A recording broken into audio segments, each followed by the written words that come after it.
You're on mute, Gopalji. Okay, yes, no problem. That's good. Anyways, so thank you very much to all the devotees. I would like to welcome all the other devotees who are participating as well. Uh, Dandakesh Mataji, Radhacharan Prabhu, Madhavi Shakti Mata, Sarotara Prabhu, along with you see Rasa's iPhone. I don't know if that is Sutapa Prabhu in disguise or some more new enlightened souls who are joining us today to give their association. So, without further delay, I will request His Grace Jishnu Prabhu to start with the presentation, following which we will have a wonderful discussion. I'll request everybody, if possible, can turn on your cameras so that there can be a good reciprocation and people can see, have your darshan as well. So, thank you very much. Hare Krishna.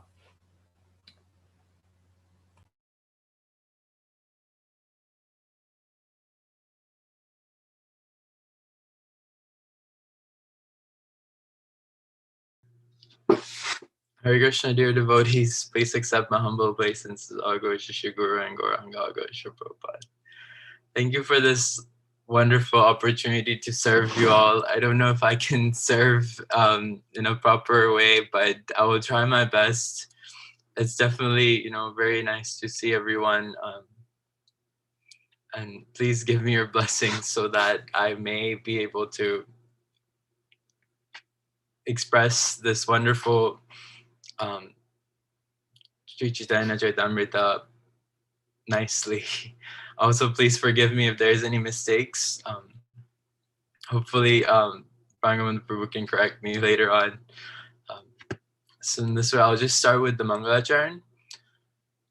Namo Om Jnanatimirandasya Jnananjana Shalakaya Chakshuramiलितं Jena Tasmat Sri Gurave Namah Sri Chaitanya Manobhistam Sthapitam Jena Bhutale Sham Rupam Kadamayam Dadati Shvapadantikam Vandeham Sri Guru Sri Jutapadakamalam Sri Gurum Vaishnvam Shri Rupam Chagrajatam Shagana Raghunatam Litam Tam Sajivam Sadvaitam Savadutam Vaijana Saitam Sri Krishna Chaitanya Devam Sri Radha Krishna Padan Sagana Lalita Shri Vishakavatam Shah Hey Krishna Karuna Sindhu Dina Bandhu Jagat Pade Gopisha Gopya Kanta Radha Kanta Namoste Tapta Kanchana Gaurangi Radhe Vrindavaneshwari Vishabhanuste Devi Pranamami Hari Priya Vancha Kalpa Tarubhyasya Kripa Sindhu Vaye Bacha Paditanam Pavanebhyo Vaishnavibhyo Namo Namaha Namo Mahavadanyaya Krishna Prema Padayate Krishna Krishna Chaitanya Gauratishe Namaha Jai Jai Sri Chaitanya Jai Nityananda Jai Advaita Chandra Jaya Gaura Bhakta Vrinda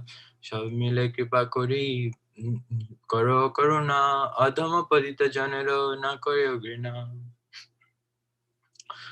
Before I start, I do want to just say so like about this presentation. I just wanted to thank Pran Govinda Prabhu because at some point I felt like I wasn't like able to do this presentation because I don't know, I just wasn't getting that encouragement that um, that enthusiasm to do it, but I knew I had to do it, so I was definitely going to do it regardless. But I still reached out to Prangavan Prabhu and I asked him, like, Prabhuji, I'm not getting that enthusiasm. Can you please enlighten me, encourage me with something? Can you please share something?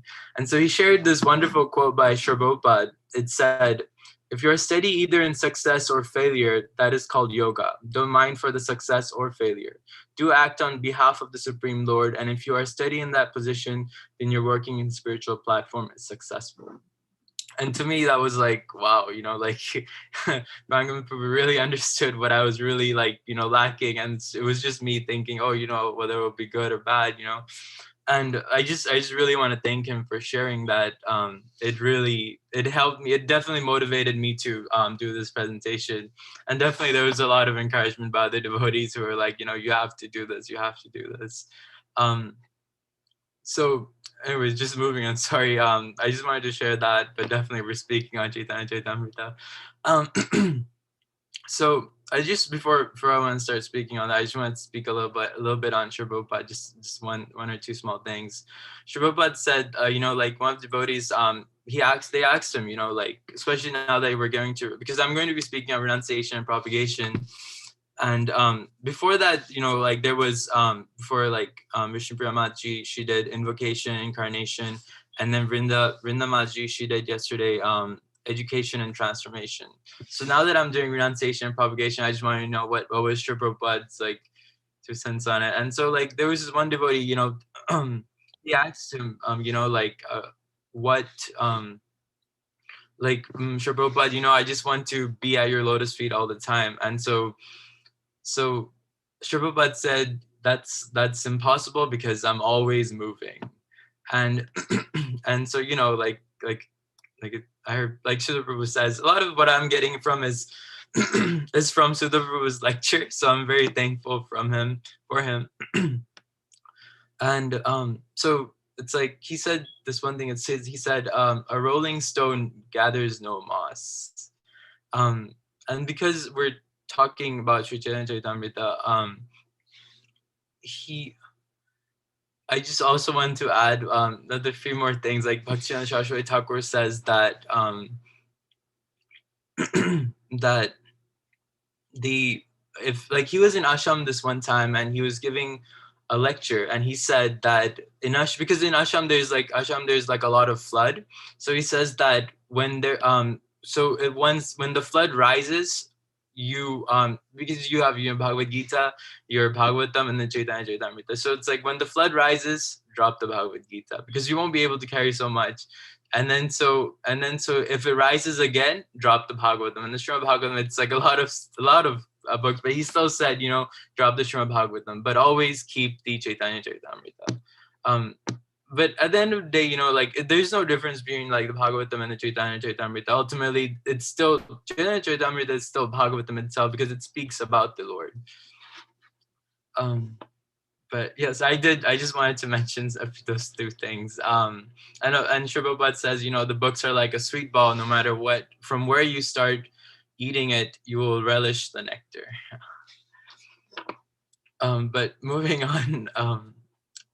So to the presentation, today I want to speak on, I want to speak on, I'm going to be presenting Lord Chaitanya's life after taking sannyas, which includes his extensive travel to Jagannath Puri and his transcendental pastimes with his associates. So no further ado, to Mahaprabhu's renunciation.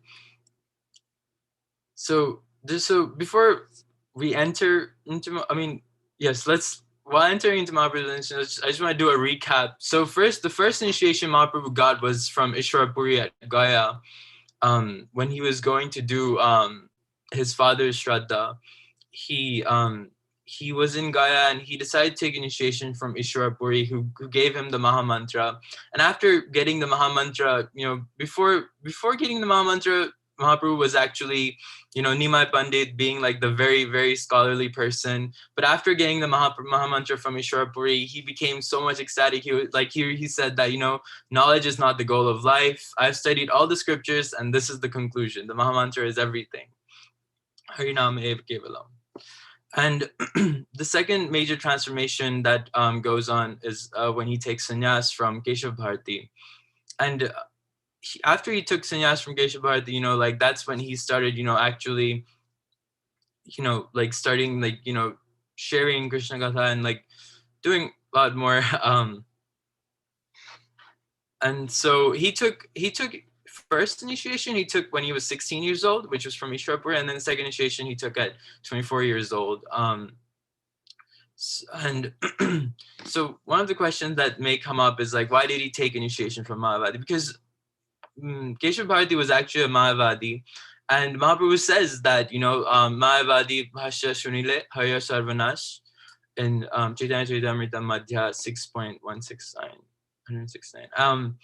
And so that means like if you hear from a Mayavadi, it's just really bad. It's like don't hear from a Mayavadi. It's what he says.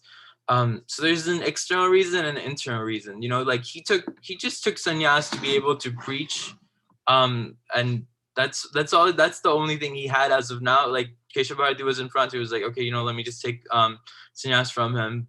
And then the internal reason is actually Keshav Bharati was also a devotee, and Mahaprabhu actually wanted like to take initiation from a Mayavadi so that other Mayavadis can hear him out. If he's from like a different sampradaya, then it's like, okay, like I can't hear you because you're on a whole different thing. Like you're different from what I understand. But after he took sannyas from like a Mayavadi, it was much easier. But obviously, like Keshav Bharati is actually a devotee, and what happened was basically Mahaprabhu.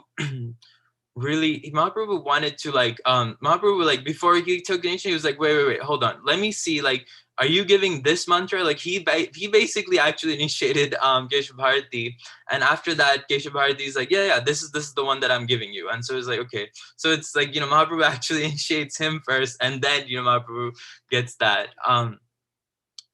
So moving on, I do want to talk on Vishnupriya Mataji, Mother Vishnupriya, after Mahaprabhu's renunciation. So after Mahaprabhu renunciated, Vishnupriya was like, Mother Vishnupriya was definitely okay with his renunciation. And so what she did was she decided to hand carve a deity of Mahaprabhu and worship the deity. And she vowed to put aside 1 grain for every round she chanted. And at the end of the day, however many rounds she chanted, she decided to boil that rice and eat it as prasadam. So that's like, it's very, there was a lot going on, like just with Mahaprabhu's taking sannyas, like everyone was sort of devastated to some extent.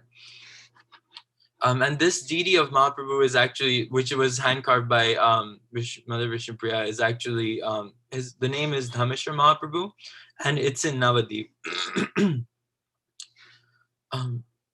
Moving on, I just want to talk, before we just talk about, the Varnasya renunciation.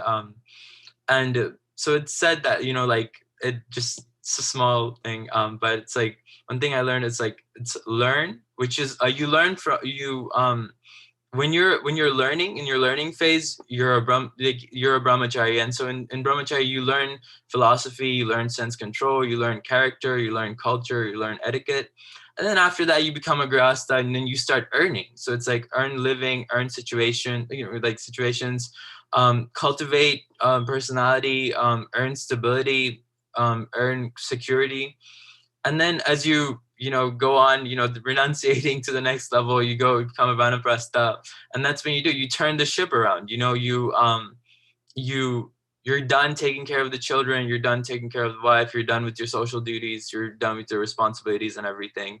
And then you return, and you basically, you work yourself way back to Godhead, and that's your only purpose at that time. Like there should be no other reason, no other thing left, but yeah, like this was just really nice, and I really wanted to share this. Moving on, so it's like, Advaita, what are you doing here? Okay, so after taking sannyas from Keshav Bharati, Mahaprabhu was like, okay, I want to go to Vrindavan. So Mahaprabhu was like, I want to go to Vrindavan, but he's in so much ecstasy that he kind of forgets where he's at and what's going on.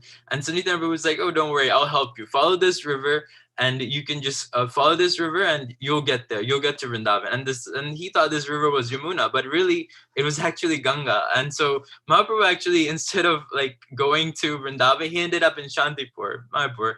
And then he saw Advaita Acharya. He's like, Advaita Acharya, what are you doing here? You're not supposed to be in Vrindavan. Why are you here? So Advaita Acharya is like, my Lord, wherever you are, that is Vrindavan. So Mahaprabhu says that that's very nice, but that means I'm not actually in Vrindavan. Then so Mahaprabhu looks at Nityananda and was like, why did you bring me here? It's like, I told you that I wanted to go to Vrindavan. And so Nityananda was like, oh, oh, well, you're here. It's okay. You're here. Let's just go on. Let's just continue. So Advaita Acharya decided to invite Mahaprabhu to take prasadam at his home. It's just like a funny, like, funny pastime. But what happened was, so Mahaprabhu was like, no, I'm not gonna eat so much. I'm a sannyasi now. So Advaita is like, oh, just a little bit of sabji and just some a palm full of rice. That's it. And so it ended up like just going there. They ended up going to Advaita Acharya's house and only noticing that, oh, it's a whole feast. And so Mahaprabhu was like, I'm a sannyasi, I can't eat so much. Um, and so Advaita Acharya is like, how can you say you cannot eat these things? You are Jagannath. You eat 56 times every day. We know who you are.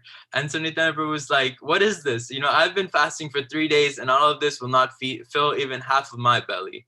So Advaita Acharya is like, you are renunciate. You don't need to eat so much.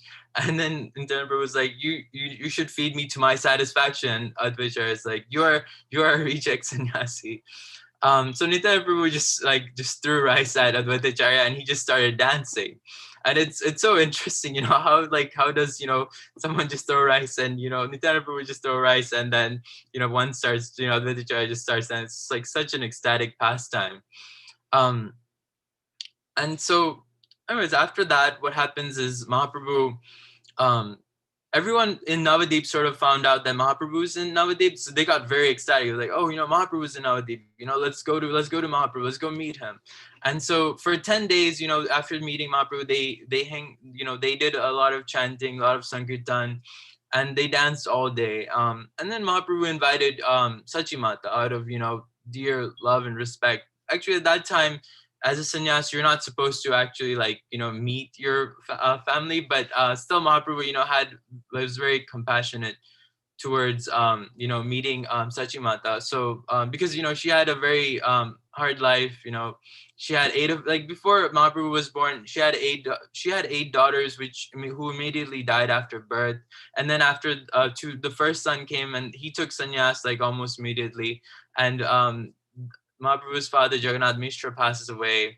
Lakshmi Priya passes away while Mahaprabhu was traveling. It was just so much going on in Sachimata's life. So Mahaprabhu was very compassionate to his mother. So after meeting Sachimata, Mahaprabhu, after meeting Sachimata, Sachimata's like, you have to make me 2 promises. First, while you're in Shantipur, I will cook for you, and your headquarters will be in Jagannath Puri, because in Jagannath Puri and Mahaprabhu weren't so far away, so it was much easier to just go, and everyone will know what's going on, Sachimata will also know that, oh, Mahaprabhu is okay.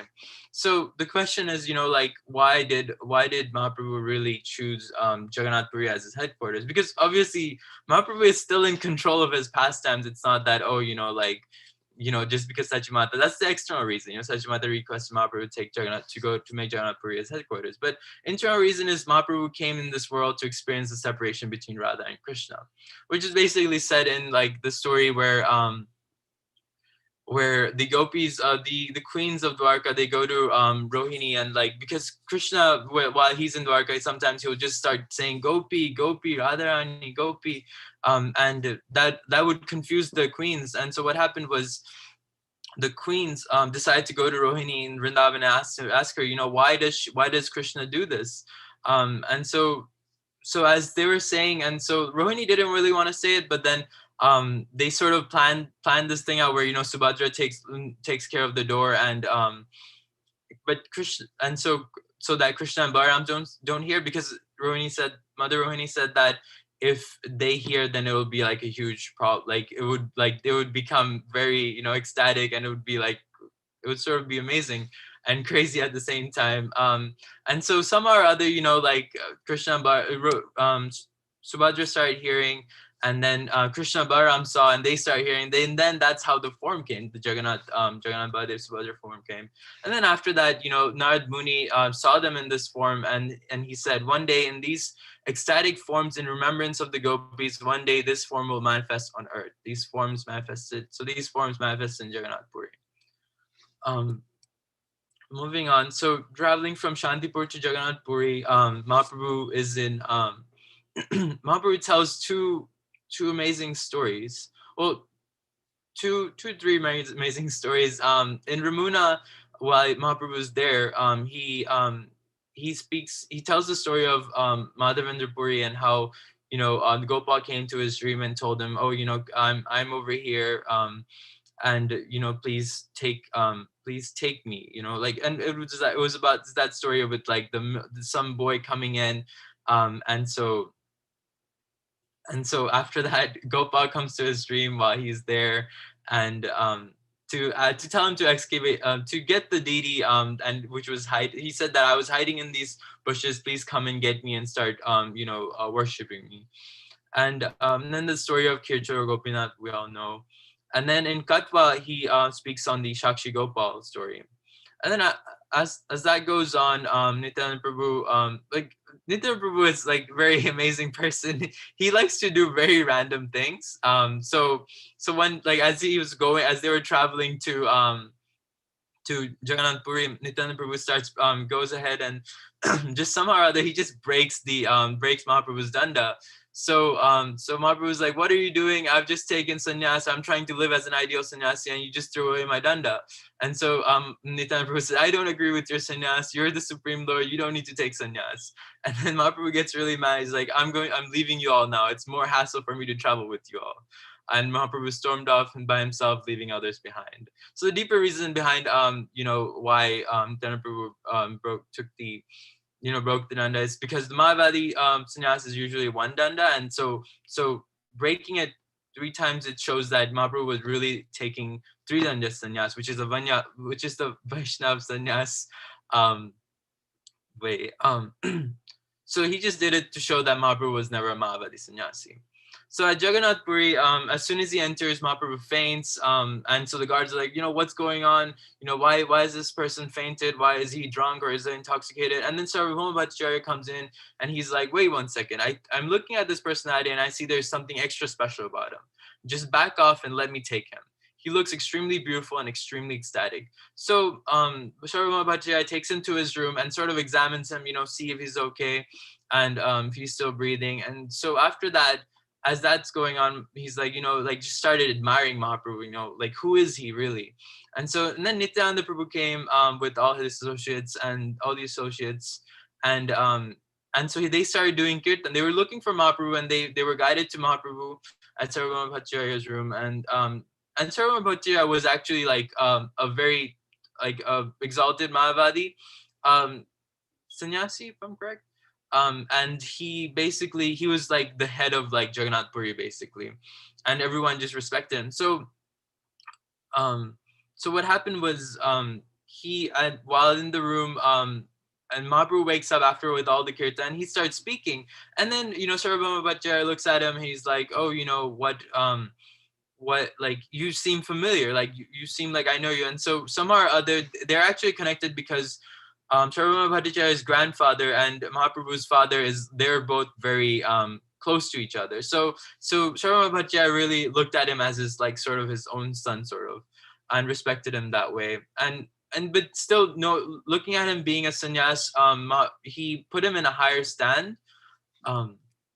Sorry, I'm right here, like, as you can see, like, he put him in a higher seat, respecting his sannyas, and said, like, you look like a very nice sannyasi, but it seems like you don't really know the Vedanta, because at that time Sarvabhauma Bhattacharya did not know that that Mahaprabhu was Nimai Pandit, the great scholar. So after Sarvabhauma Bhattacharya said, okay, you know what? Let me tell you about Vedanta. So for 7 days straight, Mahaprabhu was listening to Vedanta from Sarvabhauma Bhattacharya. No, nothing, just 7 days straight, just listening. And so then at one point, Sarvabhauma was like, wait, what's going on? Like, why are you not speaking? So Mahaprabhu was like, well, you said everything very nicely, but it's like, it's still very complex. Like, it's hard for me to understand because my Guru Maharaj didn't speak to me this way, and I understood everything he said. So that's when Sarvabhauma was like, okay, so like, what did you understand? And so like, Chaitanya Mahaprabhu like said, then equivocally established the essence of Vedanta, which is the loving relationship with the personality of God, citing the famous Atmarama verse from the Srimad Bhagavatam. He explained that even realized devotees takes pleasure in varieties of devotional service to Krishna. And that was it. And so like after that, Sarvabhauma Bhattacharya became a devotee. He's like, wow, I didn't know this. This is amazing. I wasted so much of my life. I'm so happy that you have finally said this. And like, Sarvabhaumabhattacharya basically became a devotee. And that was basically the whole renunciation life. And after that, like Mahaprabhu was like, okay, like I want to spread out, I want to preach even more. Like, this is nothing. I need to preach even more. So Mahaprabhu is like really never stops preaching. And then so what he does is he travels to South India. He's like, you know what, I'm gonna travel. Like, he basically travels for 4,000 miles, and does mass propagation for which is like he travels for 2 years. And it's like, if you think about it, it's like 8 miles a day. But then also, like, on rainy days, he would just stop moving sometimes. He would just stay at one place. And so as he's doing this, he'd be seeing someone and make them Krishna consciousness. And anyone they met, they got the same bhakti, and it was like a virus spreading with everywhere, like a wildfire. Anyway, as it goes on, Mahaprabhu, in the South India trip, he meets, in Puri, he goes to in Puri Kurmashetra, he meets Ramananda Roy, and then he goes to Nishingadev, Tirupati Temple, Kanyakumari, Trivandrum, Udupi, where he meets Madhvacharya, and Kandarpur, where he initiates Tukaram. And so, like, a lot of various stories, like, like the Kurma Brahmana, where like the Brahmana is like, oh, I just want to give up everything, I just want to renunciate. And so Mahaprabhu, in that time, he says the famous verse, Jare dekho tare kaho Krishna upadesh amara agya guru hoy hana tare desh. And yeah, so like after that, he met Vasudev Lepa, who had leprosy, and he realized that Mahaprabhu was gone, and Mahaprabhu, like, somehow or other, he came back and he hugged him, Vasudev Lepa. And so after that, all the leprosy that was in his body, like, it just went away, like all the boils and everything.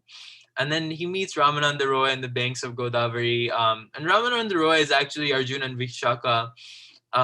So actually, Sarvabhauma Bhattacharya insisted that the Lord meet Ramananda Roy. And so they conversed with great eagerness. They first hugged each other as if like they've always known each other, and they did. It's that eternal relationship. They conversed with great eagerness and decided to meet again, even in the evening. Through Mahaprabhu's encouragement, Ramananda Roy was able to present the most profound and esoteric conclusions of spiritual love between Radha and Krishna. And then there's also this amazing book that Sri Prabhupada writes on this amazing conversation between them. And this book, like, it's not in ISKCON Desire Tree. It's called it's called The Search of the Ultimate Goal of Life, and it's by Sri Prabhupada, but it's not under the thing. But he was writing this when he was in the Damodar temple. Then he meets Radha Mohundri at Godavari, and he visits various holy places and temples and non-devotees. Rangakshetra, he meets the illiterate Brahmana, the Venkata Bhatta, who is a Sri, or part of the Ramanuja Acharya Sampradaya. And moving on, this conceded that. Okay, sorry. So Mahaprabhu had, although he had wonderful individual meetings with many of his disciples, he never established a movement in South India, hence everything gradually diminished, since you don't see much of Vaishnava Sampradaya in like South India much. But Mahaprabhu did establish the Sankirtan movement, which would continue on for generations to come. The South India demonstrated the unparalleled potency of Nama Sankirtan, which could transform the hearts of even spiritually averse individuals. If it could work here, it could work anywhere. So after Mahaprabhu does this tour, he returns for 2 years. After he returns to his headquarters, back to Puri, and in Jagannath Puri, he does he wants to do the Rath Yatra festival, which has been going on for many years. He came to Kashi Mishra's home, where the community of devotees all came to meet him. After that happy meeting, Sri Chaitanya ordered the errant his servant Kala Krishna Das, his personal servant, who had been allured by tribal women to discontinue his service. He just sort of tell him to, like, oh, you don't have to serve me anymore. And Krishnadas, Kala Krishnadas, having compassion for the devotees, proposed to travel to Navadip and inform the community that Sri Chaitanya had arrived in Puri. In this way, Krishnadas would remain in the association of devotee. And then so Akala Krishnadas goes to Navadip and tells everyone, oh, he's back in Puri, Mahaprabhu is back in Puri. And so that's when Sharab Damodar and Govinda Das, Sharab Damodar being the personal secretary of Mahaprabhu and Govinda Das being like a servant who Ishwarapuri told him to go serve Mahaprabhu, decided to go to Mahaprabhu and, sort of start serving him. After that, Maharaj Pratap Rudra, who was the king of Puri basically at that time, decided to, was amazed because there was this Prem Kirtan going on, and he was just amazed at everything that was going on. And what happened was, so Sarvabhauma Bhattacharya, he sees, he's like, what's all this? What's this amazing kirtan? And so he says, so Sarvabhauma Bhattacharya responded with, this sweet transcendental sound is a special creation of the Lord known as Prem Sarkirtan, congregational chanting in love of Godhead. And then there's also the Veda Kirtan. So Pratap Rudra is like, wow, this is amazing. I have to meet Mahaprabhu. Please tell me who he is, because he says that, Mahaprabhu, because of Mahaprabhu, this is here.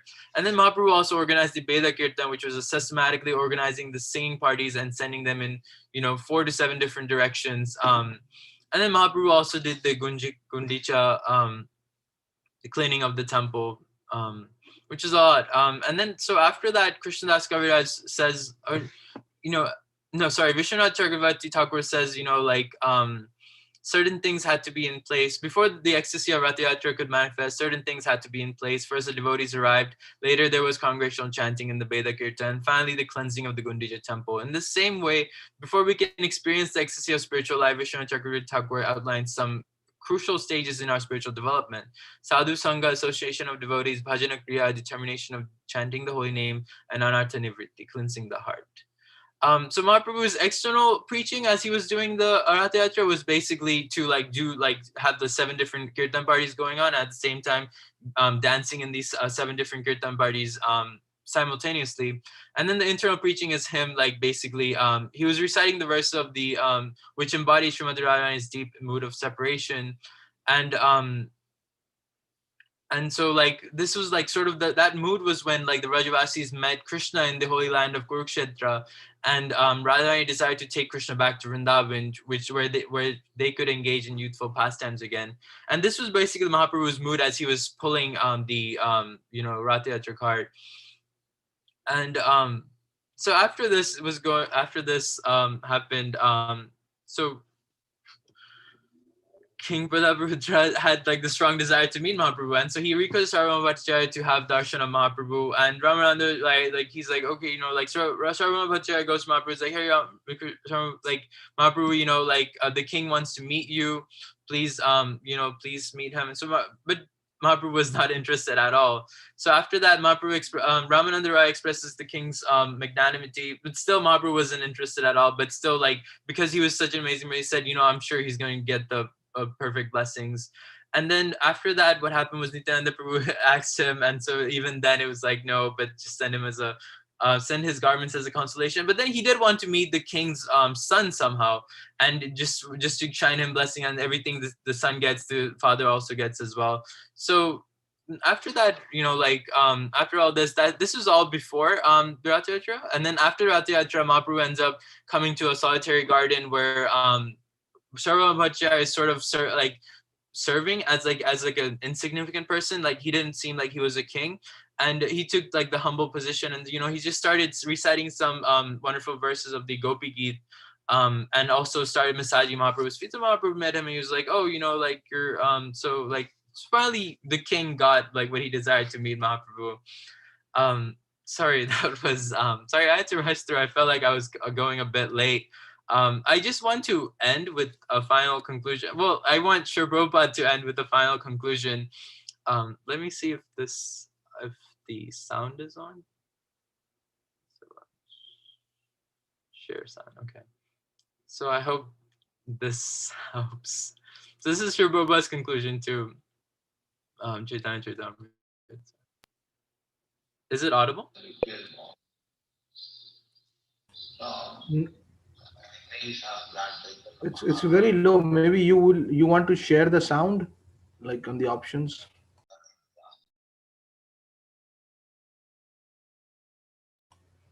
There's On the right side, there is the three dots. If you roll it down, it will say share computer sound or something like that.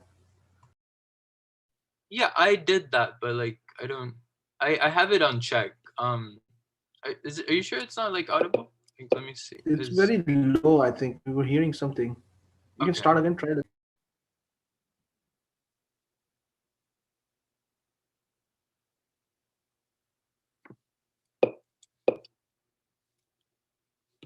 Um,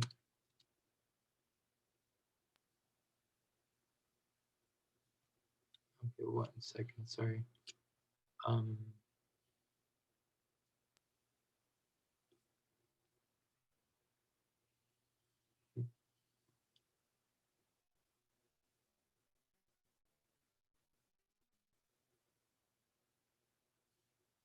Let me try one.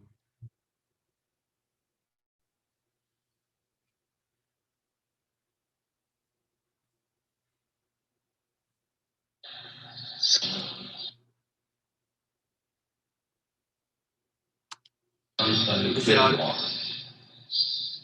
So, by the grace of Lord Chaitanya Mahaprabhu, as he wanted, Prithivite Ashe Jato Nagaradigram Tadvatta Tucharam Ayumana.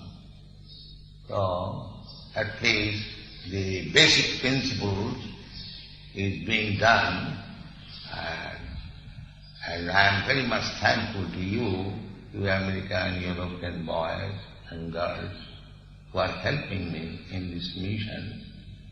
So, go on cooperating in this way, and I am sure this mission of Chaitanya Mahaprabhu will be successful. It must be successful because Sri Chaitanya Mahaprabhu wanted it to be done. Simply, we the workers, the servitors, must be very sincere. Then Chaitanya Mahaprabhu will give us more and more facilities so that we can work very well. So keep this mission always in view and do your best. That is my only request. Thank you very much.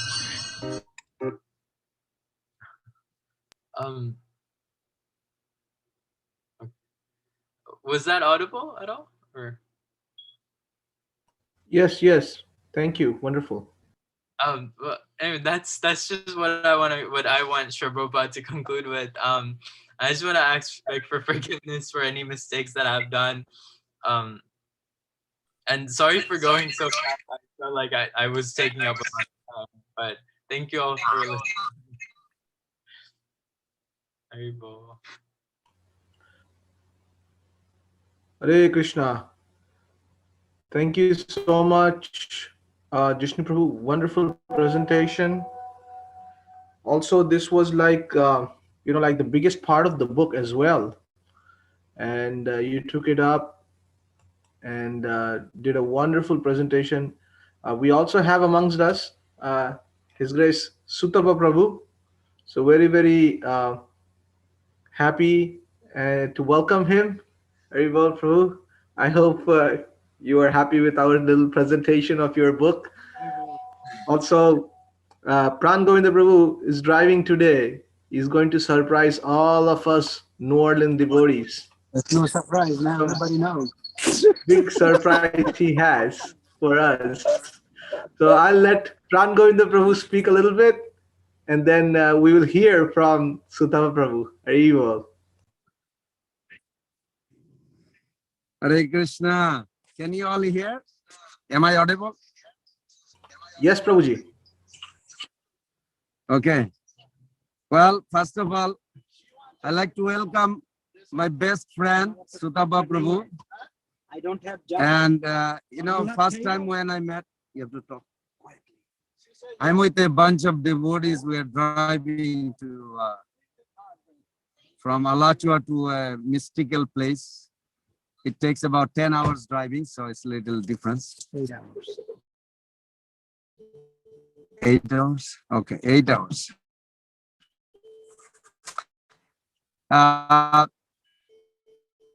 many months back, or maybe last year, when I met Jishnu Prabhu, I said, who do you like the most out of all speakers? He says, one devotee named Sutapa Prabhu from England. I said, really? And so from that moment, I was always thinking like, and some or other Krishna's arrangement, the day that I supposed to speak, I was thinking like, I'll call my best well-wisher and friend, whom I also respect and love, Sutapa Prabhu, and I want him to be part of so much to give. You know, in manner in England, wonderful way for building future ISKCON in England. So as he speaks, you'll love him, and maybe we can invite him again and again, so he becomes part of our New Orleans community. And dear Sutapa Prabhu, just to let you know, this community, I only came to know like maybe a couple years back, but more I know, I really love them. These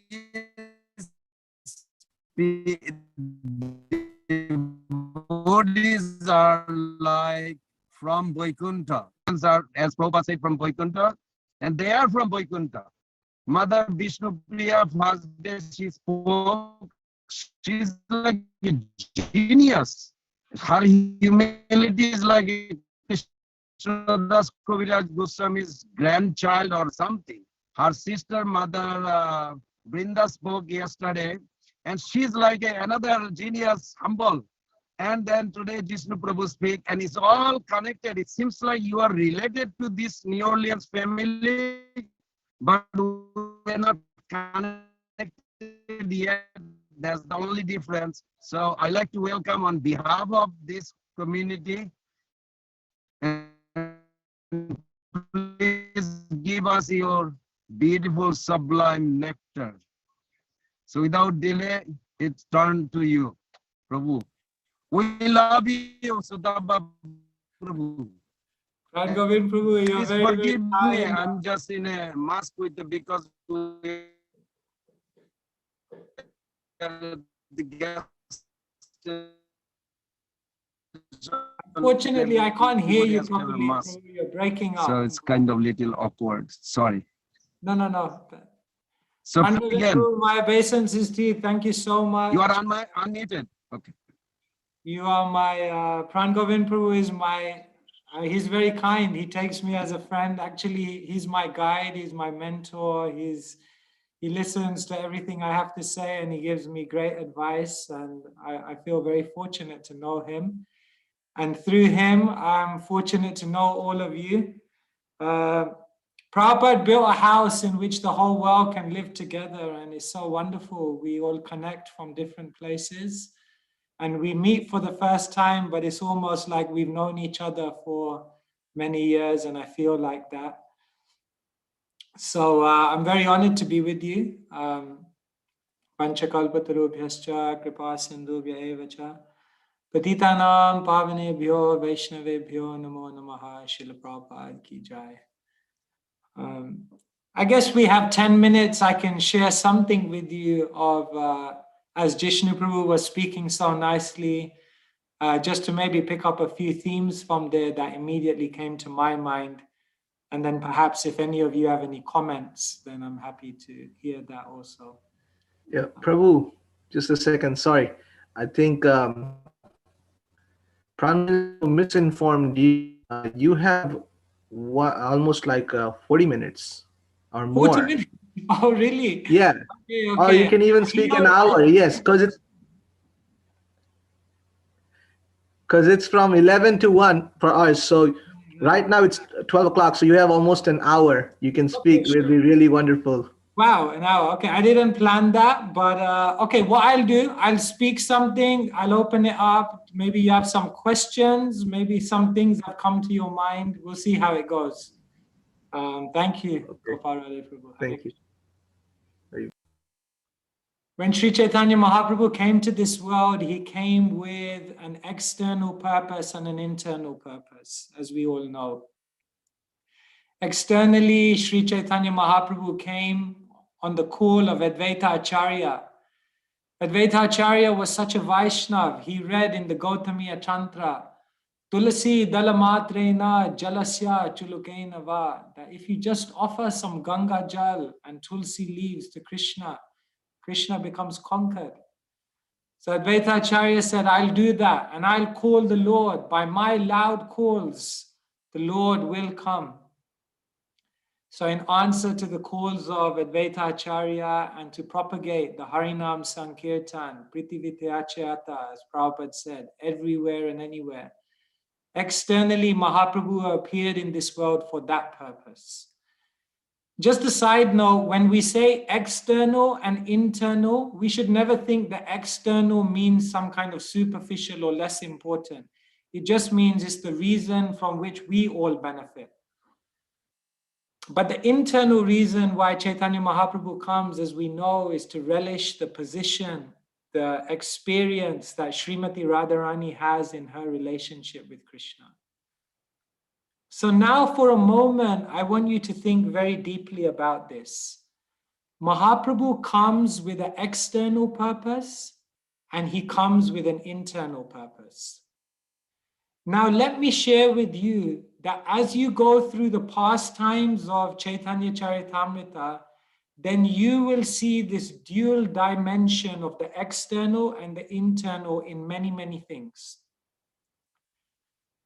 Not only does Mahaprabhu have an external and internal reason why he appears in this world, when Sri Chaitanya Mahaprabhu takes sannyas, he also has an external and an internal reason. Externally, he takes sannyas because as a sannyasi, he will have authority and he will have freedom.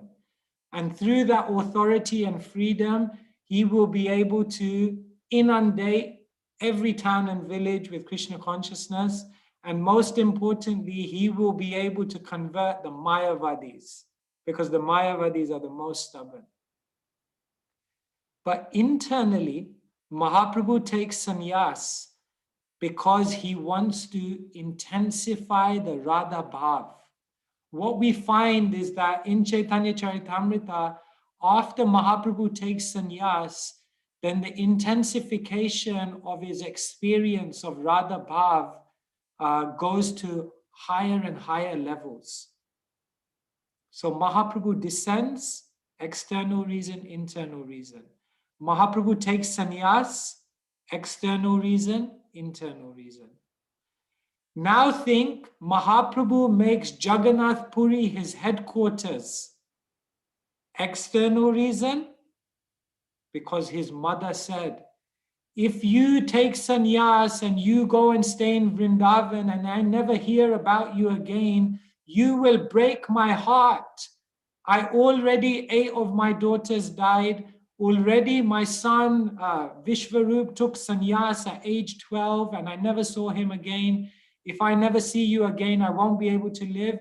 You stay in Jagannath Puri, because Puri and Navadvip are like 2 rooms in the same house. Externally, Mahaprabhu made Puri his headquarters because his mom told him. Next time your mom tells you to do something, that's the external reason. Internally, why did Mahaprabhu make Jagannath Puri his headquarters? Because Vrindavan is known as Madhurya Dham, the place of sweetness. Navadvip is known as Audarya Dham, the place of magnanimity. But Jagannath Puri is known as Viraha Kshetra, Vipralamba Kshetra. It's the place where separation reaches its apex. Because who is Jagannath? Jagannath is Krishna in separation from Srimati Radharani. So, when Mahaprabhu stays in Jagannath Puri, there's an external reason and an internal reason. Rath Yatra, there is an external reason why Mahaprabhu does Rath Yatra and an internal reason. What's the external reason? Everyone and anyone in India comes to Jagannath Rath Yatra, isn't it? He said that even till this day, Jagannath Rath Yatra is the biggest festival on earth. Even bigger than India playing at Eden Gardens or whoever it may be. 1 million people, over 1 million people come to Jagannath Rath Yatra. So Mahaprabhu knew, if I want to preach from one place and reach everywhere, then the one place I should do it is Jagannath Puri Rath Yatra, because everyone comes there. So that's why he did it. Mahaprabhu displayed the ecstasy, the Prem Sankirtan. Jishnu was talking about the Prem Sankirtan.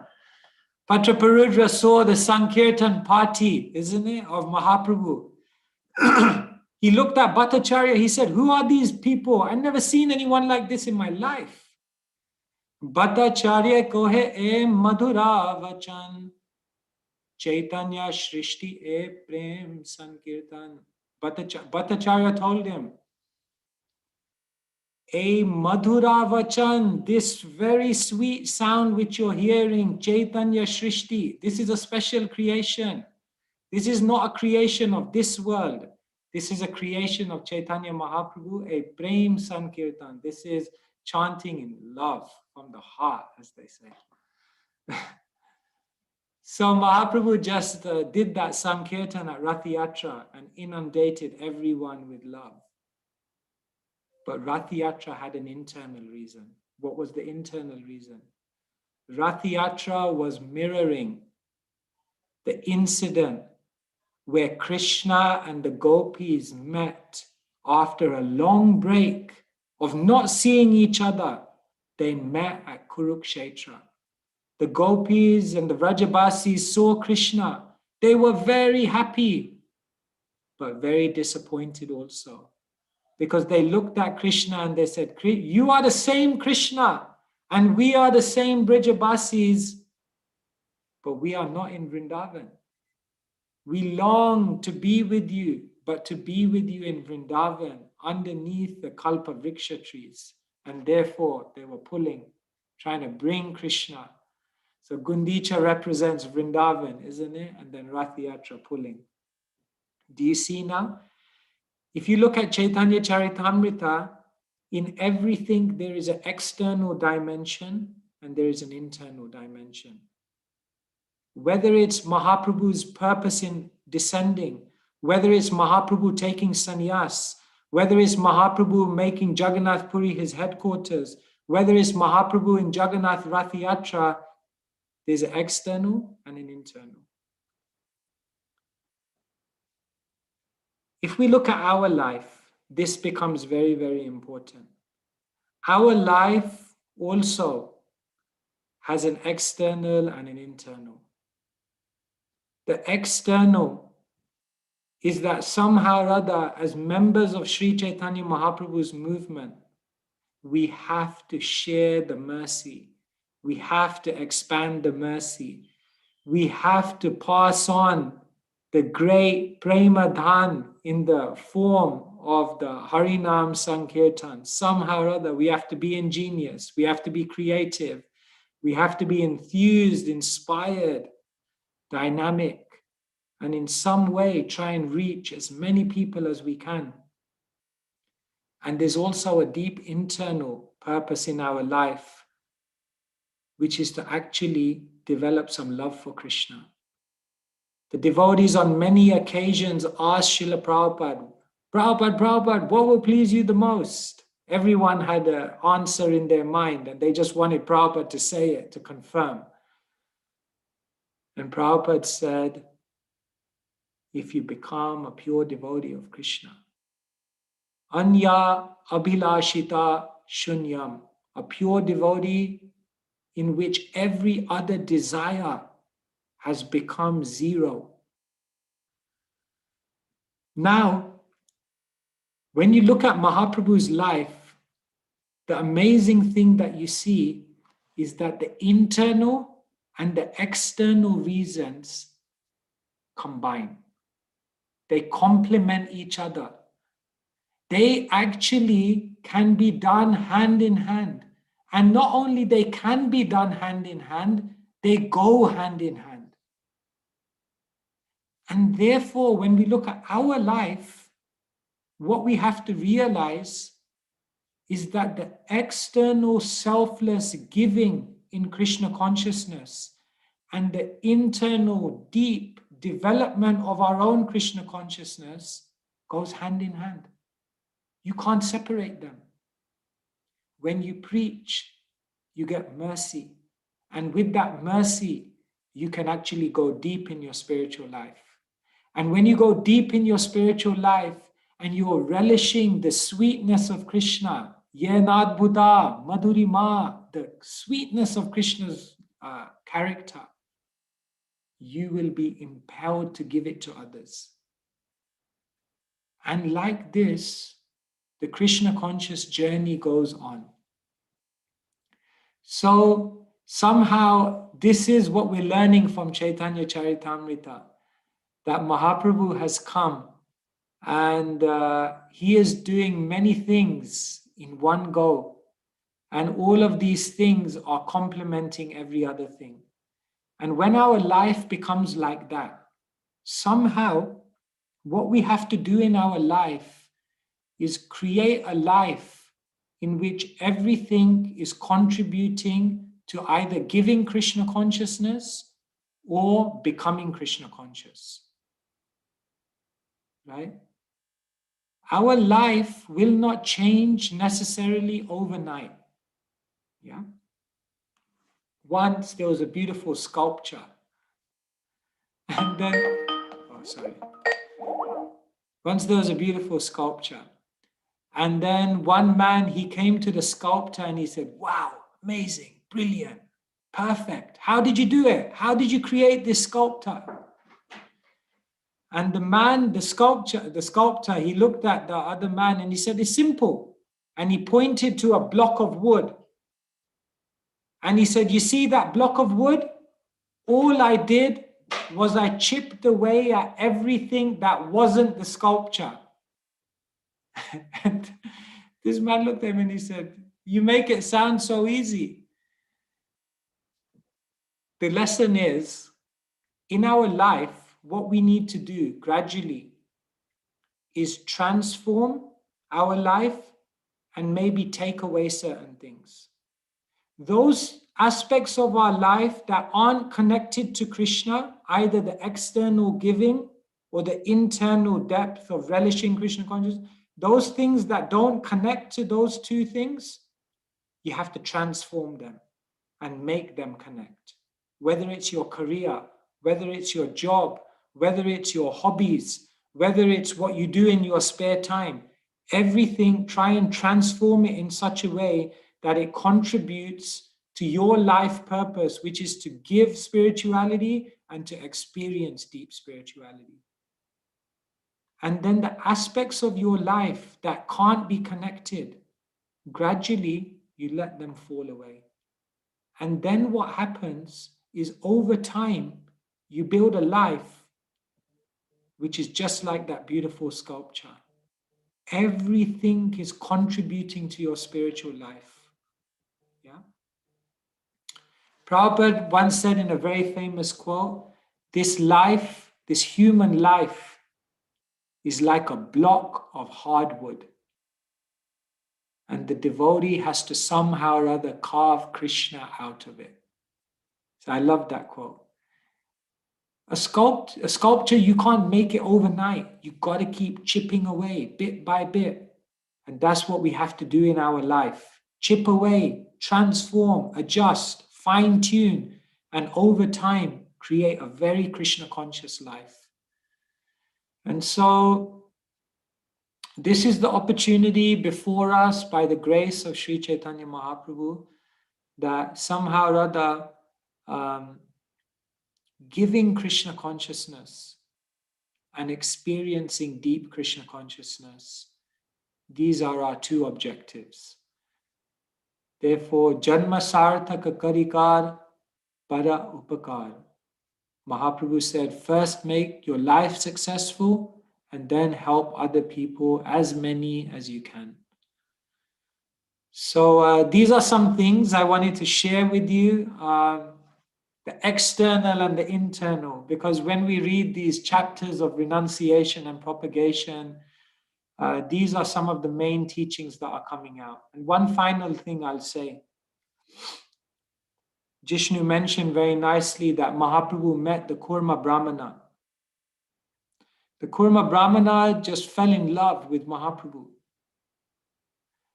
Kurma Brahmana, he wanted to leave with Mahaprabhu. Mahaprabhu, he was a sannyasi, he had just taken sannyas. And when Kurma Brahmana said, look, I'll take sannyas, I'll come with you, I'll be your assistant. Mahaprabhu didn't clap his hands and, oh, here we go, another sannyasi, great, another sannyasi for the mission. No. Mahaprabhu told him, stay. Jishnu Prabhu quoted that verse. Jare deka tare kaha Krishna upadesh, amara agyaya guru tana are desh. Just tell everyone about Krishna. And then what does he say in the next verse? Kabuna badibe tomar vishaya taranga punarapi thane pabe mora sangha. If you remember this instruction to preach to everyone, Vishaya Taranga, the waves of materialistic life in your family affairs won't affect you. Very soon you'll meet me again. So when you read that, it's very interesting. Because someone will say, Prabhu, Grihastha Ashram, these are all my problems. And what is Mahaprabhu saying? Jarideka tarekaha, Krishna, just preach. Just preach and all of these problems will go. And then you're thinking, where's the link? How is it that just by preaching, a Grihastha will overcome all their problems? But something amazing happens when you preach, when you share, when we become selfless. Something amazing happens when you begin to try to help other people solve their problems. Your problems become solved automatically. When you try to help other people become happy, your happiness comes automatically. When you try to give bhakti to others, your own stock of bhakti increases automatically. When we share Krishna consciousness, we get grace, we get Mahaprabhu's favor, we get mercy. And in that grace and mercy, it makes up for all of our weakness. It makes up for everywhere where we're falling short. When we preach, we become so absorbed that we forget about our problems. You see? The reason we see problems in our life is because we're not sufficiently absorbed in Krishna. Once there was a big building, 100 floors. So then the people in the building were complaining that, oh, the lift is going too slow. It's going too slow. Speed up the lift. So they were complaining to the office manager. So he said, yeah, don't worry. I'll call in the technician. So what did he do?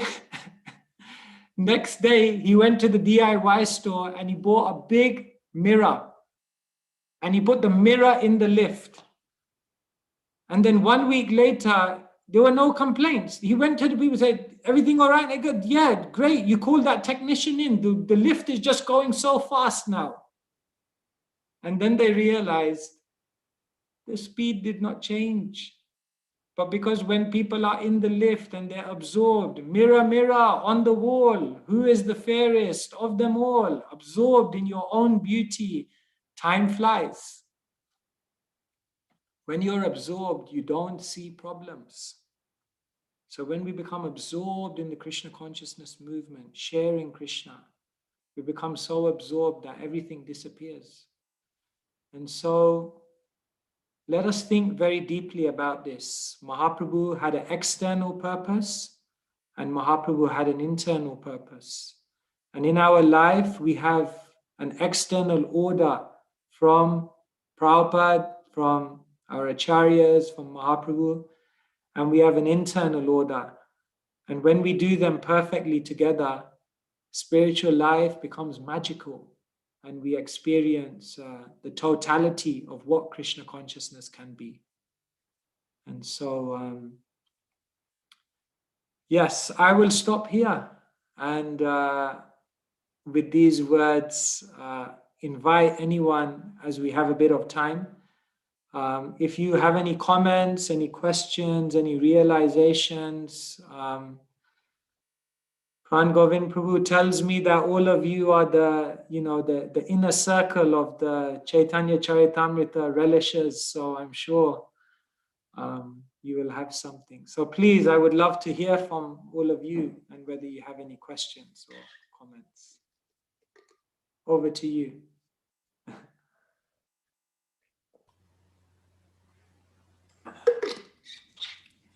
Well, Prabhu, thank you so much. So, anybody has any questions or comments? If you don't ask me questions, maybe I'll do a quiz on all the sections that you've covered and see whether you remember.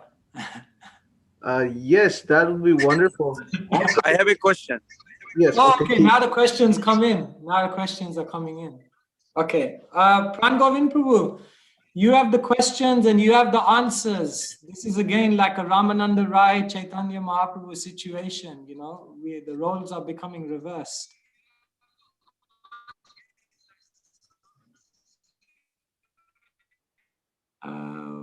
I think Pran Govind Prabhu is struggling to hear you. I'm going to Prabhu. He's actually driving, so I think his network is. We can't hear you, Pran Govind Prabhu. Prabhu, I'm a really fallen soul, insignificant. So don't please. You're talking about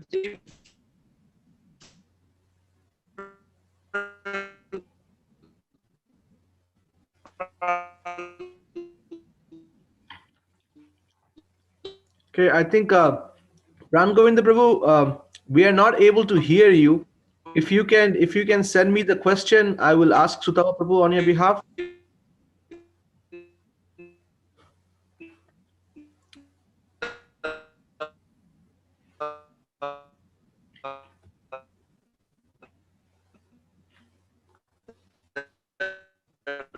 I don't know.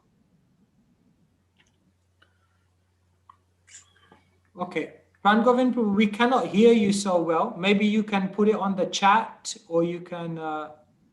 Okay, he's come off. I think he'll come back on. Yeah, I see one. Prashita Prabhu has. Sorry, yes, Prabhu. Prashita Prabhu has raised a hand. Prashita Prabhu. Yes, Dandavat Pranam to Sutapa Prabhu and all the devotees are present here today on this group here. And it is really my great pleasure and honor to be in the group here, to be with Sutapa Prabhu. And definitely so happy to be able to get the opportunity to hear from Sutapa Prabhu and Pran Govind Prabhu simultaneously. I've known you, Sutapa Prabhu, for quite some time, especially was introduced by Gopal Radhe Prabhu, and then I've been following and know a lot of so much work you have done to help the devotees in the societies in the service for Srila Prabhupada in the ISKCON movement. And not too many devotees here are known, so just wanted to introduce myself and wanted to put out there that yes, there is a fan here in New Orleans. I try to follow as much as I can. Recently, I was listening about the interview with the GBC Statistics Committee that was interviewed you. Was so wonderful to hear that, and I wish that was a little longer. And hope and pray to you that you come on more often and give us some more association. The way you are offering the service in the society is so helpful, putting everything in a perspective. So for devotees who want to study further and pursue with this study, whether Chaitanya Charitamrita and Bhagavatam or Bhagavad Gita. It is made it so easy. So really thanks and grateful for all the things you are doing. So just simple question, if you can kindly put some more into it, more input into it, like if I am observed in the Krishna conscious thought and life activities, then it would be easy for me to forget the rest of the problem. But I am deep into the thought and into the material problem, observe completely. So how can I use my time and progress in Krishna conscious and shift my thought and process to preach or to cultivate Krishna consciousness in my own life? Thank you, Pacheta Prabhu. Thank you for your kind words and encouragement and your question. Thank you, Prabhu. I appreciate that. I think, Prabhuji, we're all in it together. We all have a similar problem. I live here in the temple somehow by Krishna's mercy for quite some years. And it's not that even in the temple, everything is easy. There are many difficulties. Sometimes the temple is Vaikuntha, sometimes it shows flashes of Kurukshetra as well. Sometimes anything can happen. Every day we must connect with the holy name and with the Shastra. You see, the holy name and the Shastra, they are like a plane. A plane does two things. The first thing it does is it carries you high. And when it carries you high, then you are able to see everything in the bigger perspective, you see. And the second thing the plane does is it doesn't just carry you high, but it takes you far. So the Shastra and the holy name, the first thing they do for us is they give us a very broader perspective in life. You see, we become absorbed in the problems of this world because our vision is not broad enough. When we are seeing that this life is just temporary, these problems come and go like the winter and summer seasons, and I have a deeper purpose in this life. And I've achieved so much fortune by coming in contact with devotees, by coming in contact with Srila Prabhupada, by coming in contact with ISKCON. And when you're regularly seeing the fortune of this, then you don't get so fixed on the problems of life. But what happens is you are able to see the bigger picture of where your life can go if we take it seriously. And so every day we must begin with Shastra. We must begin with the holy name. Because then when you go out throughout the day, whatever you see, you will see it from a spiritual perspective. But if you don't see it from a spiritual perspective, you will see it from a material perspective, and then it will begin to hijack your consciousness. You see? Like say, for example, I have this bottle here, okay? So if this bottle is full of water and I put one palmful of salt, okay, and I drink this water, what will happen? It will taste very salty. Now you see this room behind me? Imagine I filled this whole room with water and then I put one palmful of salt in it. And then I tasted the water, I wouldn't even taste the salt. In other words, when our consciousness becomes very deep, when our consciousness becomes very vast, when our spirituality is growing, then the problems of life, which are like a palmful of salt, they won't have any effect. So, yes, we must become deeper in our consciousness. That's the ultimate way. I hope that helps, Prabhu. Thank you.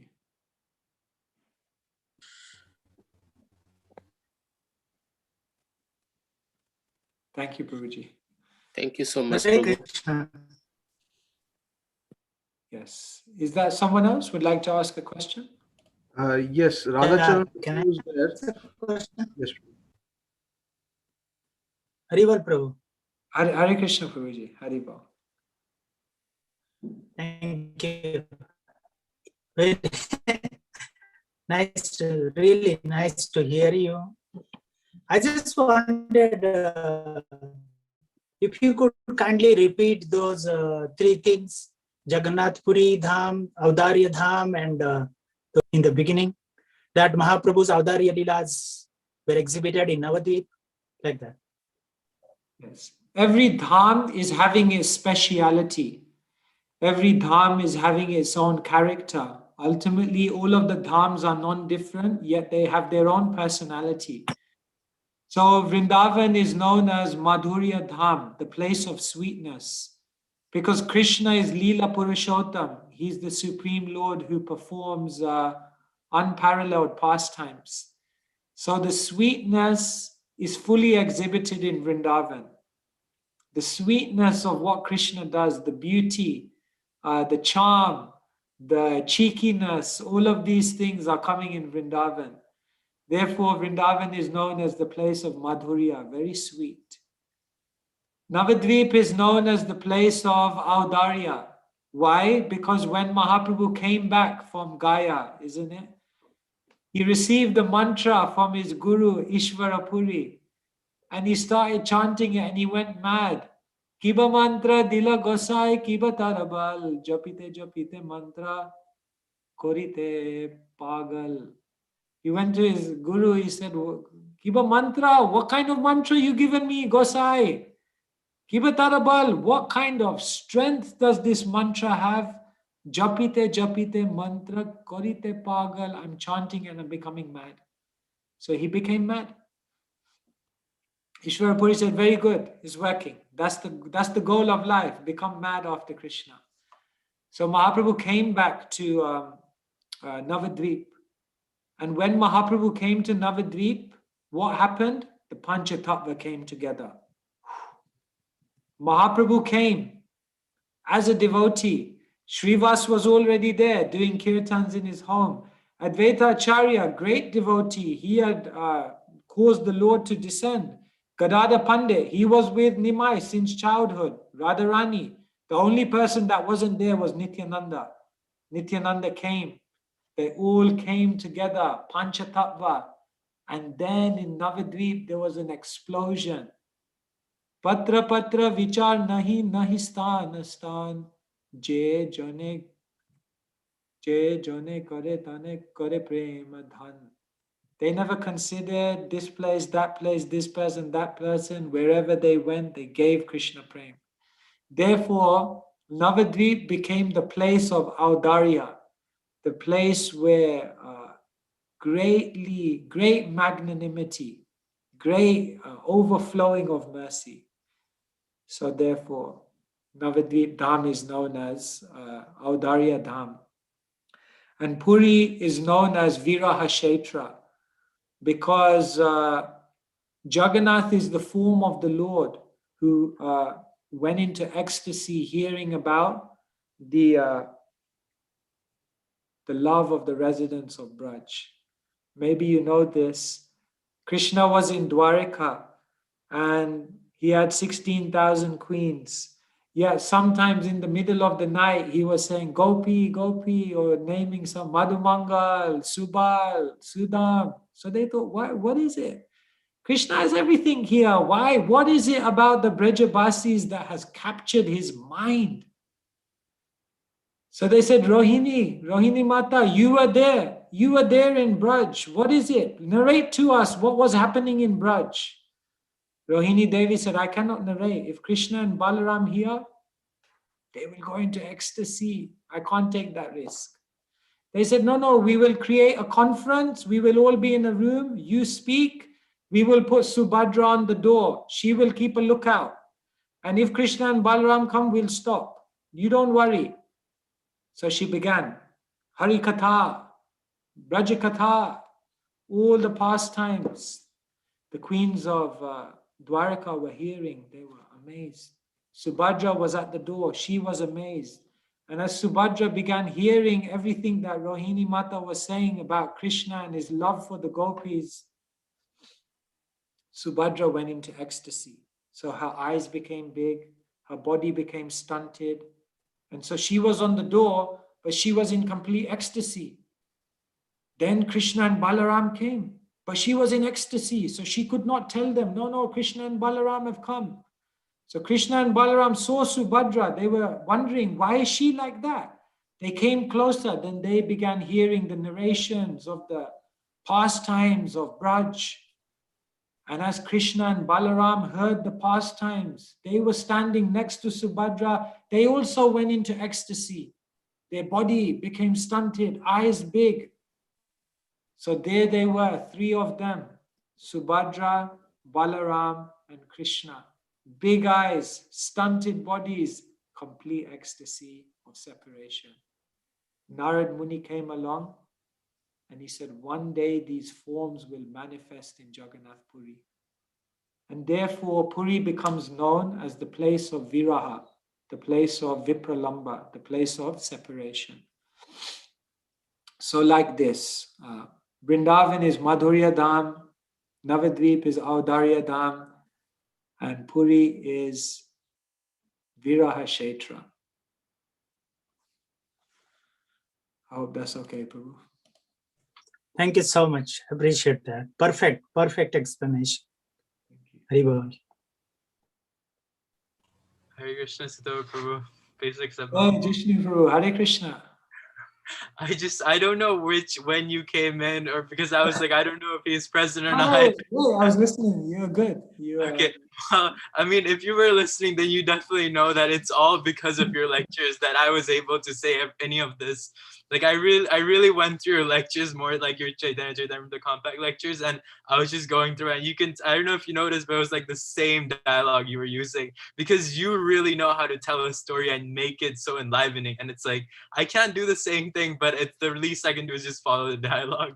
It's just, you make it sound so nice. And I just really want to thank you for that. Because of you, I'm able to, present it. Thank you so much for your service. Thank you. We have Pran Govinda Prabhu back again. Pran Govinda Prabhu, would you like to ask the question? Or I don't know if his network's going to be any better.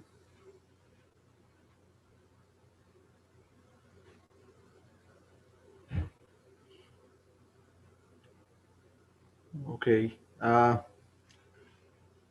So, yes, thank you so much, Sutapa Prabhu. You have been really appreciate all your contributions, especially breaking down all these books.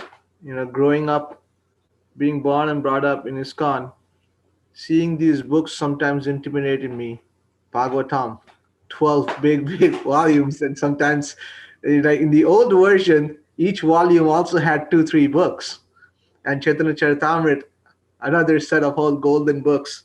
But you so nicely put them all in such a compact way, which makes it so relishable and easy to understand and get a very good view of it, and then dive in deeper. So thank you very much. So first 2 days we had about the first 4 topics that we discussed. It would be really I'm very interested in looking at the quiz that you're going to put in front. But before that, if you could just run through a short synopsis of the first 4 parts, like the parts before. If you could just. You want me to do a quiz? I was just joking, but if you want me to do, I can try and do something. Sure. We would like you to do the quiz as well, and a little bit. We have like around 30 more minutes. So if you want, right. You have time, huh? Okay, I got to go to a meeting in 15 minutes, but I can do it for 15 minutes. Okay, that will be nice, Prabhu. Yes. All right. So which sections you covered? All of the Adilila, right? Yes, we covered all the Adilila. Yes, and we started Madhya Lila today. Yes. All right. So shall I begin asking you questions on Adilila? You can try. Let's see. Yes. All right, let me just pull up my PowerPoint. Okay, yeah, let's see. You see, some of these things you may not, because I teach it in a specific way. Let's see. Okay. All right, let me just ask questions. Yeah. All right. What are the first 12 chapters of the Adilila all about? Anyone can answer. You just unmute yourself and answer. What are the first 12 chapters of the Adilila? What is Krishnadas Kaviraj Goswami talking about in those chapters? The invocation prayers. Yes, wonderful. Yes, the first 12 chapters are invocation prayers. And who can tell me some of the things that Kaviraj Goswami explains in the invocation? What kind of things does he discuss in those 12 chapters? Anything. It can be anything. The Panchatattva. Yes, the Panchatattva are described in chapter number 7, I think it is. Yeah. And Nityananda, Advaita Acharya, very good. Anything else? What else is described in the invocation chapters? I talked about one of the things in my talk today. Yeah, Jishnu? I was going to say the relationships. There was some different relationships that was going on. Relationships between who? Like various associates of Mahaprabhu. Yes, so we find in chapters number 9 to 12, we hear about the Bhakti Kalpataru, so all the different devotees who are the followers and the branches of the Chaitanya tree. Very good. What else is important? What other important things? Yeah, Gopal Radhe Prabhu. Guru Tattva, but spiritual masters. Yeah, we hear about the spiritual masters, offer respects to the spiritual masters. Very good. I would say there's another 2 important things. Yeah, is that he also discusses the internal and external reasons. Wonderful, yeah. The internal and external reasons of why he appears in this world. And one more important thing that he establishes, something that most people are not aware of when it comes to Mahaprabhu. And one thing that's very important, even sometimes people who come to our temples are not aware about this. He establishes his divinity. Right, he established that he is actually God. He's actually the Supreme Lord. Here in our temple at the manor, we have Radha Krishna, we have Sitaram, Lakshman, Hanuman, and then we have small Gauranitai in the middle. So once I was taking darshan, and then one family came next to me. So one of them was introducing the deities to another. So he said, "This is Radha and Krishna." And then he said to his friend, "This is Sitaram, Lakshman, Hanuman." And then I was waiting like, okay, what's he going to say next? And then he looked at Gauranitai, Chota Gauranitai in the middle, and he said, "And that's Love and Kush." And I was like, oh no, I should have said something, but I couldn't. I just couldn't say something. It wasn't the right time. But yeah, they were thinking that's Love and Kush. I was like, that's Gauranitai, you know? So most people are not aware that Mahaprabhu is God, Mahaprabhu is Krishna. So in the invocation, Kaviraj Goswami gives all the evidences of why. Let me ask you that question. If someone asked you, why is Mahaprabhu God? What things would you do to establish that Mahaprabhu is God? Or how can you establish who is an avatar?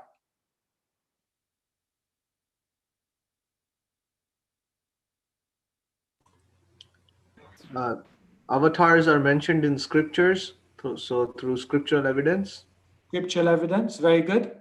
Anything else? How else would you? Extraordinary activities. Yeah, they do something extraordinary. They do something miraculous. What was the most extraordinary thing that Mahaprabhu did?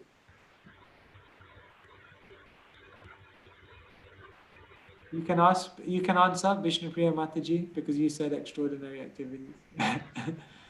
Of all extraordinary things that he did many extraordinary things. But Bhaktivinoda Thakur says something was. He made the tigers and all the wild animals dance. Yeah, that was definitely a miracle. Delivered Bhaktivinoda Jagai, Thakur. Sorry, you're gone. delivered Jagai and Madhai. Delivered Jagai and Mother, yeah. All of these are true. But the most extraordinary thing Bhaktivinoda Thakur says is the love. The love that Mahaprabhu had within him and the love that he invoked within others. That was the most. Because Mahaprabhu is known as Prema Purushottam, the Supreme Lord who is the embodiment of love. Yeah, so like this, if you want to know who's an incarnation scripture, they do extraordinary things. The acharyas verify it. There's certain astrological things which verify who's an incarnation like that. Very good. Yeah, so this is the first 12 chapters of Adilila. And then who can tell me some of Mahaprabhu's childhood names? He had 3 main names when he was a child. Can you tell me the name and what the meaning of that name is? Anyone? One name was Nimai, because he was born under the neem tree, which was given by Advaita Acharya's wife, Sita Thakurani. Right, yeah, he was born underneath a neem tree. And he said there's another reason why he was called Nimai is because neem is antiseptic. And so because she had lost already 8 daughters, by giving the name Nimai, she was feeling that all the evil influences would be guarded off, warded off by that name. And so he wouldn't, nothing bad would happen like that. Very good. Other 2 names, anyone knows of Mahaprabhu in his young age? Gauranga for his complexion. Gauranga, yeah. Anga means limbs and Gaura means golden. So because Krishna had come in the mood of Radharani, Radharani is known as Tapta Kanchana Gaurangi. So when Gaurangi comes in Krishna's form, Krishna becomes Gauranga. Very good. And one more name? Vishwambar, Vishwambar. which And what does means that mean? maintainer of the entire universe. The Maintainer of the entire universe. Bhara also means to fill. So Vishwambhara also means not only he made it, but he fills the universe. And what does he fill the universe with? Love. And therefore, Mahaprabhu did say at once, he said, my name is Vishwambar. So if I don't distribute love everywhere, I will not be able to live up to my name. So that's also another meaning. Very good. All right, good. Yeah, you guys got it all.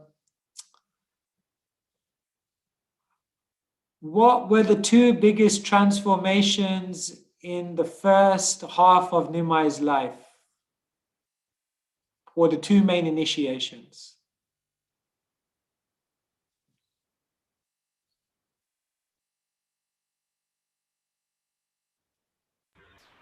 The mantra initiation and his sannyas initiation.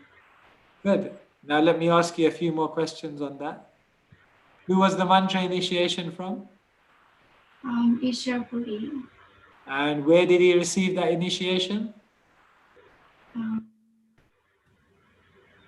Begins with G. Gaya. Begins with G. Gaya. Right. And how old was he when he received that initiation? 16. Yeah, dates differ, but 16. Yeah, good. And sannyas initiation, Brinda was from who? Sorry, I'm putting you on the spot. Yeah, Keshav Bharati. Keshav Bharati, in which place?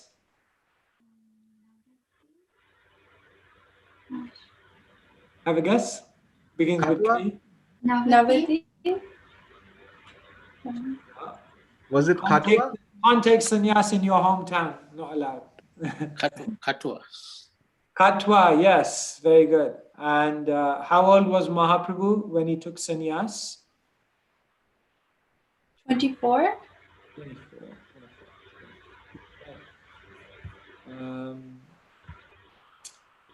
When Mahaprabhu took sannyas, someone misdirected him. Who misdirected him? And where was he misdirected to? That must have been today, right? Jishnu, you spoke about this? Oh, you didn't speak about this? I didn't know about this at all, You actually. didn't know about this, huh? Yeah, he spoke about it. He forgot. You spoke about it, right? You must have spoken about this. He was misdirected by Nityananda Prabhu, Right. and he Oh, ended up in Shantipur. After Right. sannyas, okay. Right. And then in Shantipur, Sachi Mata met, Nimai, who was now Chaitanya Mahaprabhu, and Sachi Mata requested two things. One thing I already told you, so don't give that answer, because I already told you that one. She told him to stay in Jagannath. She requested one other thing from her son. Anyone know what it was? Mothers love to do this for their children. To cook for him. Oh, right. She said, while you're here for 10 days, no one's allowed to cook for you, only me. Interesting. Interesting. Out of all the things she could have asked for, she asked for that. And then Mahaprabhu said, okay, I'll go to Puri. And from Shantipur to Puri, two major stories were told on the way. What were those two stories?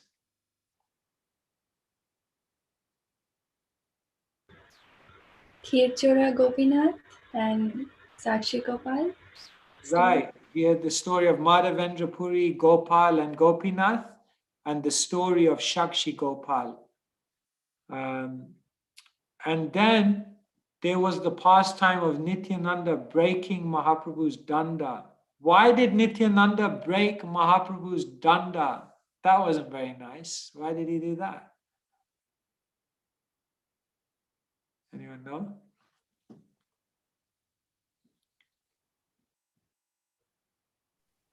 To show that he wasn't a Mayavadi sannyasi, he was a Vaishnava sannyasi, right?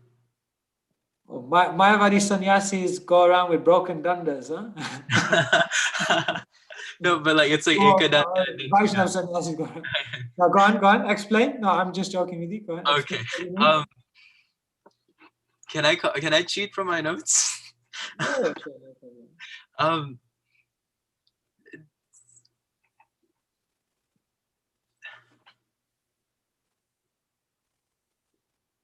So I forgot why it was Ekadanda for Mayavadis, but for the Tridanda it meant to serve with mind, body, and words. But I mean, he did do that to show Mahaprabhu was never a Mayavadi sannyasi, right? Okay, yeah, good point. Yeah, so he wanted to, although Mahaprabhu had taken sannyas in the Mayavad Ekadanda tradition, he wanted to show that no, Mahaprabhu is a personalist, so he broke his danda into three. There's another reason. Can I say that, just correct me if I'm not wrong, I read it many times if I remember it, because the Lord Nityananda, he's being also his incarnations or expansion is Ananta Shesh. So he's carrying the Lord on his hood. So he's upset to see the Lord is carrying something in his hand as a danda, the punishment, or carrying it all the time with him. So why he has to do that? Out of love, he said, I don't want him to carry something. So he doesn't need to carry. He's the Supreme Lord. He's the Lord and Master. So I don't want him to carry anything. Thank you so much. Yes. And also Nityananda was, Krishna says in the Gita, Chatur Varnyam Maya Shrishtam. The system of Varanashram is created by me. So Nityananda is looking at him and saying, why you have to be a sannyasi? You create this system. Why do you have to be in the system? You are beyond all of this. And so in this way, he broke his danda and he came. And then, yeah, Mahaprabhu fainted, Sarvabhaum Bhattacharya was converted, and then you spoke beautifully about the propagation. So yes, we are diving into Mahaprabhu's pastimes. Kaviraj Goswami says, Chaitanya Charitamrita Nitya Karapan Jaha Hoite Premananda Bhakti Tattva Gyan. He says, brothers, sisters, Chaitanya Charitamrita Nitya Karapan. Just read Chaitanya Charitamrita every single day. Jaha hoite premananda, you will become very, very happy. Bhakti Tattva Gyan, and you will get all the knowledge required to perfect your devotional life. So let us take this opportunity to thank Srila Prabhupada for giving us Chaitanya Charitamrita and Vaishnav Sangha, because with these things, life becomes beautiful. So very happy to be with all of you today. Thank you for allowing me to come and share something with you. And I hope one day we'll meet in person. ISKCON is a small world. Maybe you'll come to London. Maybe, we'll come there. Maybe we'll meet in Vrindavan, Mayapur. I'm sure we will.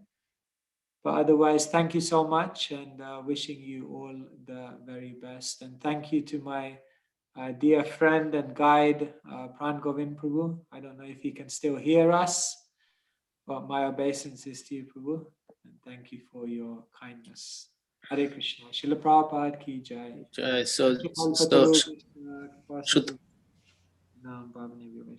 Sutapa Prabhu, before we let you go, can I just make a request on behalf of all of us here in New Orleans? We'll request you through Gopal Radha Prabhu or maybe Pran Govinda Prabhu to come many more times in future and give us your association and wonderful way you are presenting your scriptures, all the scriptures of Srila Prabhupada, so that we also be educated and will be easy for us to understand, like you made it last 15 minutes so easy.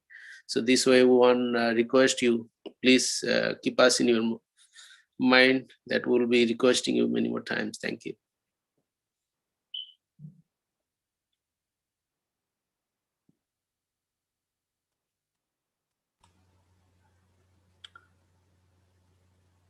Sorry, my apologies. The connection crashed. Can you hear me now? Yes, Prabhu. Okay, yeah. Sorry, Pracheta Prabhu. When you began speaking, the connection crashed.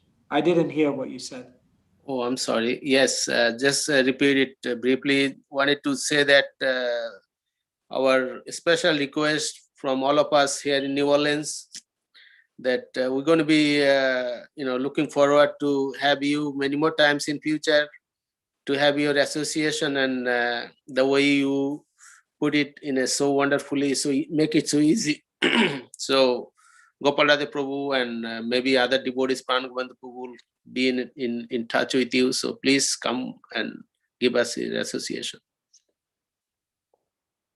Thank you, Prabhu. Thank you so much. Hare Krishna. Hare Krishna. Hare Krishna. So thank you so much to Sutapa Prabhu for joining us and enlightening us and drowning us in the ocean of Gaur Katha, making it so much relishable. Usually, in the material sense, when we see drowning, we relate it to pain and suffering. But in the spiritual sense, drowning is only ecstasy.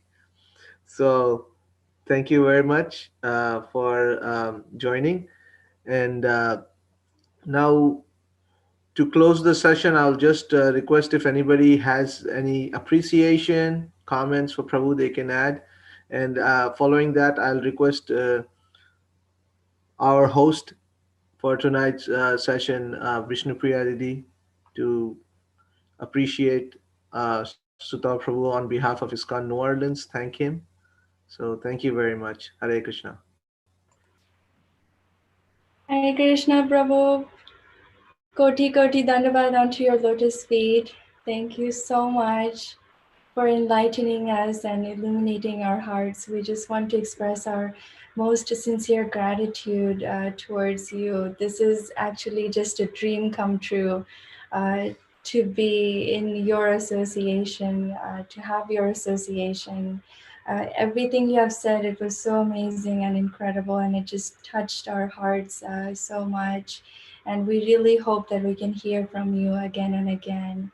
And please do visit us whenever possible. We know that you're very busy. You're so engaged in serving Srila Prabhupada. And I just wanted to express my gratitude to you for creating this work of art, not just with Chaitanya Chaitamrita, but Srimad Bhagavatam, the Bhagavad Gita, and so many other um, um, seminars that you do to engage everyone, especially the youth. So you're truly very inspiring for all of us.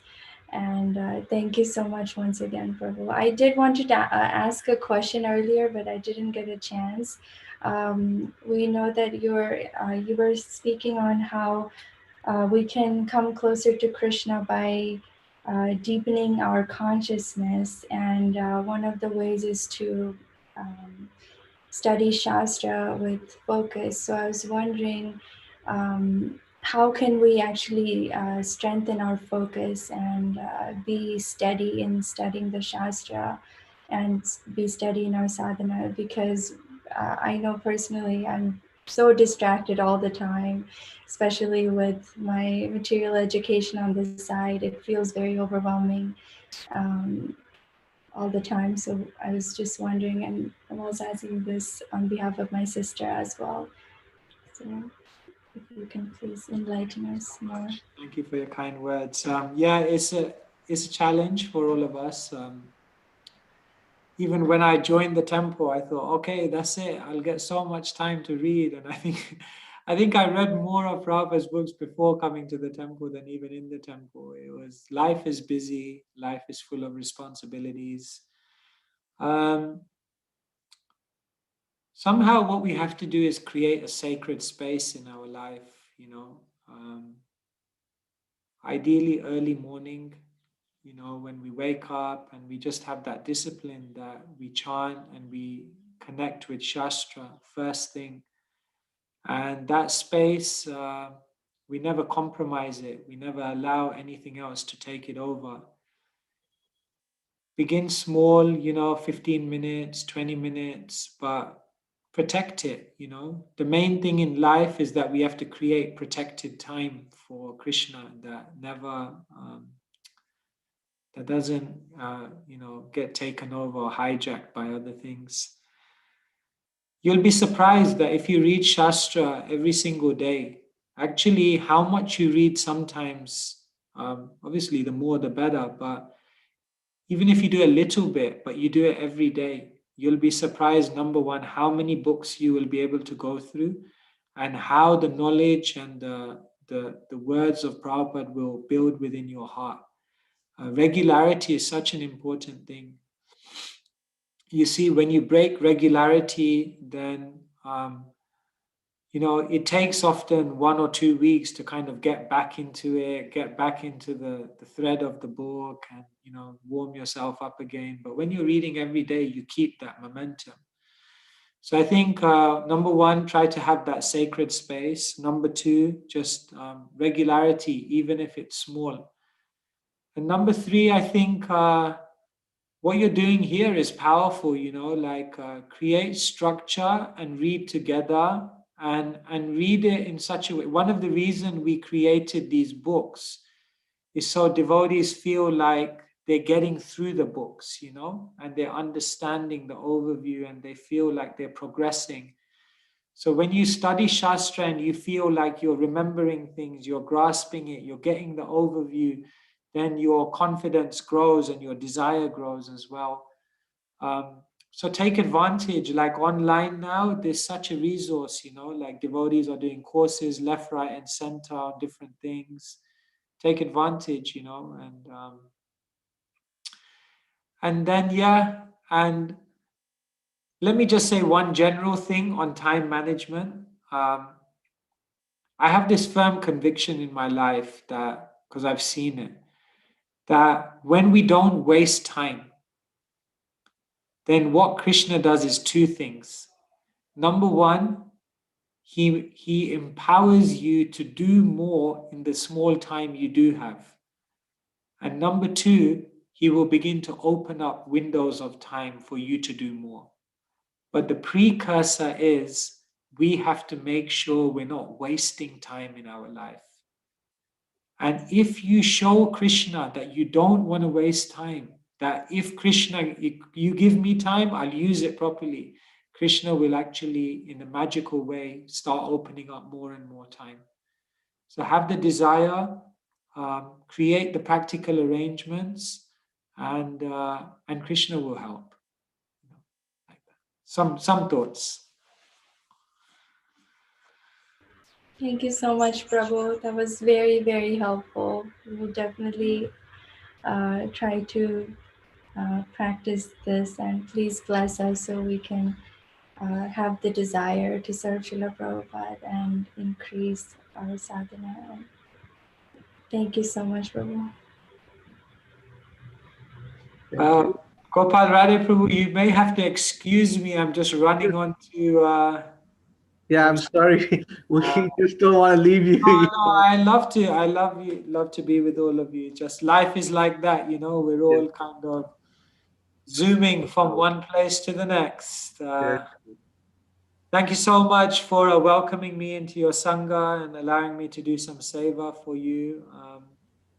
Every Vaishnav is special. Every Vaishnav is bringing so much light to the world, and so we have great appreciation for you all. And hope we'll meet again soon. Thank you. Hey, Hare Krishna. All the best. Haribol.